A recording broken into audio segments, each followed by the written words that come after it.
Hello and welcome to the show. Thank you for joining me live and of course on the replay. Wherever you may be catching this broadcast, let me know you're here so that I can send you some love and of course answer any questions that you might have.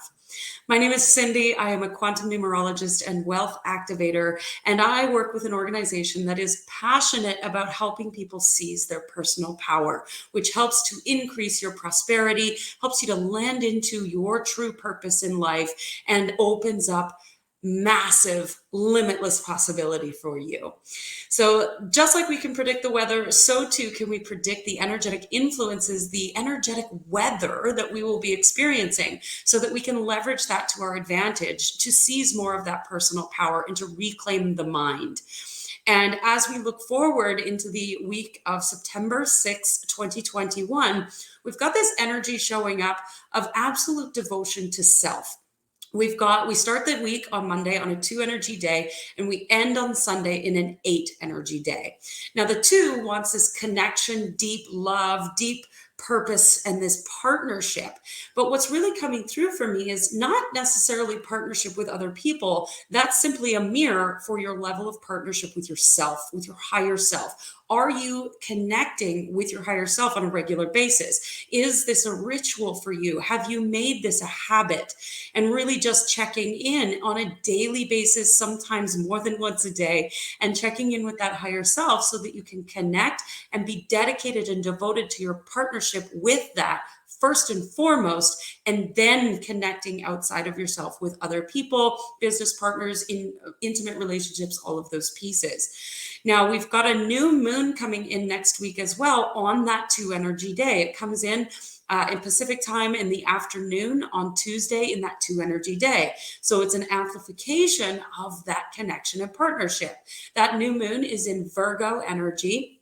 So there's this energy of wanting to improve, of wanting things to be better than they are, but also loving how it is right now, which can trip up the mind sometimes and can insert the inner critic, where the inner critic can come in and be a little bit degrading of, oh, well, you should have known better and done it right the first time. Those kinds of things can start to come in. So again, checking in with your higher self, that deep connection that you have, that partnership that you have with yourself, source, spirit, God, universe, whatever label you want to give that, giving yourself the space to connect in and ask, I realize that I've done this thing and I absolutely love it, but I want more. I would love for it to be improved. So leaning into improvement energy without degrading yourself, without beating yourself up for not doing it right the first time. There is no right. There is only you do it once and then you improve upon it, improve upon it, improve upon it. And we just get better and better and better, more and more and more. We just amplify that energy. So the invitation for next week is to really tap into that and lean into this energy of, I did it once and I built something, and now I would like it for it to be better. That doesn't mean that you should have had it all figured out right the first time. It just means that you get to lean in and be curious and up level and call yourself higher to a new learning, to a new way of building something, to a more improved version of what you already built. So it's not about tearing it all down. It's just about creating it in an amplified way. Now, this is going to require next week that level of devotion, of landing into absolute flow, of understanding that when the mind is tripping up and doing the inner critic thing and skipping all over the place, that's the time to pause, stop, walk away, and get yourself back into that energetic flow. And how do you do that? We can use DoTheQuE, we can use meditation, we can tap into all sorts of different aspects in order to bring us back into the heart and create cohesion between the mind and the heart.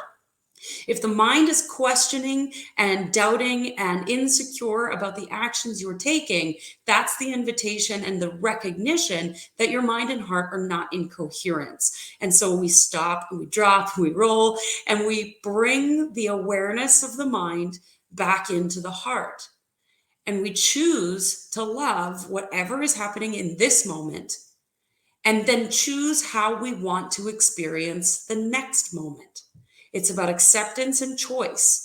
And so when we do that, we create a flow. We actually create an energetic flow in the body. We're activating the possibility playground that we all live in.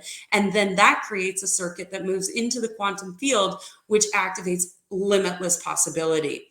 We want to make sure we're not attached to physical outcomes this week. This is more of the inner work this week, of really tapping into that inner sense of you. Wherever you feel the essence of yourself, go there often and release attachment to what's happening in the physical world. Don't be attached to what's happening in the bank account, attached to things you're building.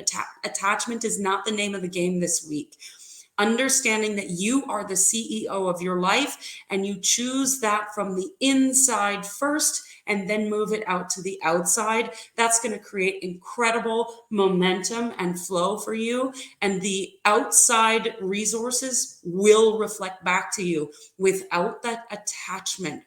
Attachment is really key to let go of. So every time that you catch your mind in the spin, every time you catch your mind in the, I thought I had it figured out, but now I don't, and now I need to change things, doesn't matter. Let the mind do what it needs to do, but bring your awareness back into the heart, bring that coherence back into place. And if you don't know how to do this, reach out or come join us at Brain Game Live, which is a 3-day virtual event where we're going to be talking about exactly how to do this over 3 days. We're going to talk about day one. We're going to be talking about the mind and the body, how to bring that coherence into the mind and the body.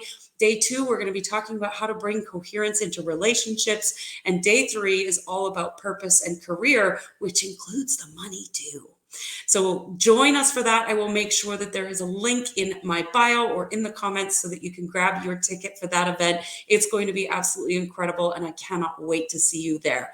But in the meantime, whether you choose to join us for that event or not, remember the theme of the week is devotion to your partnership with your higher self.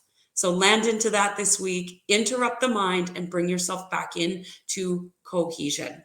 Have an incredible, incredible week. I love you. I believe in you, and I see your power.